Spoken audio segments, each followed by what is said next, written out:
Nagduduma kalsada iti Benguet, ang nadadaal po iti Bagyo ken Habagat, sinukimat ni DPWH Secretary Vince Dizon. Daytoy ti detalye. Nagturong ti opisyal iti Benguet Nueva Vizcaya Road iti paset ti Bacala Trinidad Benguet. Binilin na ti DPWH a papartaken dati plano iti panakaaramid ti kalsada iti kabiitan agundaway. Nasken a maipatakder tinatibker ken baro a kalsada iti nasawa lugar. Puntirya ang mailepas ti patrabaho iti 10 bulan. So ngayon talagang gagamit na tayo ng talagang matibay na slope protection. Crib wall, dalawang crib wall, double crib wall with MSC. with MSC. So ano na talaga to? Stability.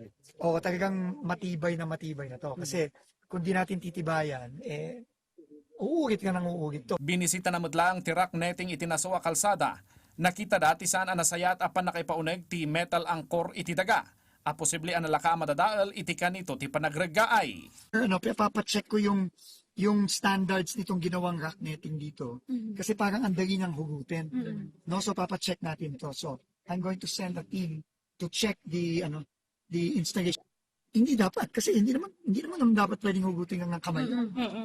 So papacheck natin. Kalpasan na nagturong iti Governor Bado Dangwa Road iti Daklan Tublay Benguet anang sukimat iti curtain netting na isingasing ti 30 million pesos a pondo para iti panakasukat ti curtain net.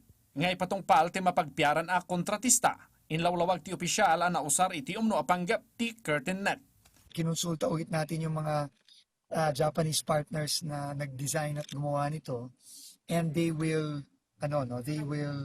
correct the nakitang mga issues para mapatibay palalo ito. No?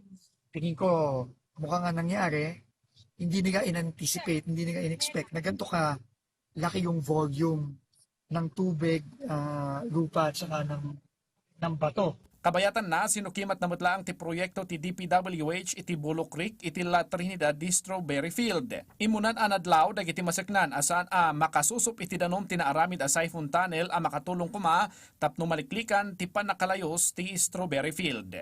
Third, magpapadaga tayo ng mobile pumps dito starting September. No, pag dumating yung mga mobile pumps natin sa DPWH, magpapadaga tayo dito. And fourth, gagawa tayo ng floodgates dito. Ito nakikita niyo.